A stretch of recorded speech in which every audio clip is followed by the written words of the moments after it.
Thank you ma'am. பிஎம்இ means என்ன சொல்லுங்க. Permanent unit. Unit. அந்த யூனிட் ஃபுல்லா உங்களுக்கு தெரியும். இப்போ பர்மனன்ட், செமி பர்மனன்ட் எல்லாமே தெரியுமா?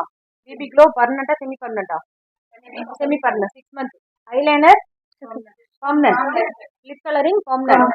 Hair extension semi permanent. எப்படி பர்மனன்ட் எடுத்து எடுத்து வைக்கிறோம்ல வளர வளர செமி பர்மனன்ட். இது எல்லா கோர்ஸுமே நீங்க பண்ணிருக்கீங்க. அப்போ வந்து அஸ்தட்டிக்ல பர்மனன்ட் செமி பர்மனன்ட் கோர்ஸ் ஃபுல்லாமே எல்லாமே பண்ணிருக்கீங்க. ஓகேவா? ஓகே. Thank you ma'am. எந்த ஊர் பேராவது சொல்லிப்போ. என் பேர் வினோதினி. நான் இங்க தான் அம்பத்தூர்ல இருந்து வரேன். என்கொயரி பண்ணும்போது தாட்சாயினி மேம் ரொம்ப டார்ச்சர் பண்ணி எங்க அண்ணா கூட்டிட்டு வந்து ஒரு ஹாஃப் அன் அவர் ஸ்பெண்ட் பண்ணோம். எனக்கு போன்ல சொன்னாங்க. ஆமா, ஏன்னா வந்தாங்க மேடம் பயங்கரமா கொஸ்டின் இல்ல, ஏன்னா என் ஷாப் ரொம்ப சின்ன ஷாப். எனக்கு இங்க கத்துக்கிற micro bleeding, hair extension, eyebrows அதெல்லாம் பண்ண முடியுமான்னு தெரியல. ஆனா ஹைட்ரா ஃபேஷியல் ரொம்ப முக்கியமா இருந்துச்சு. ஏன்னா வரவங்க எல்லாம் என்கொயரி அதை தான்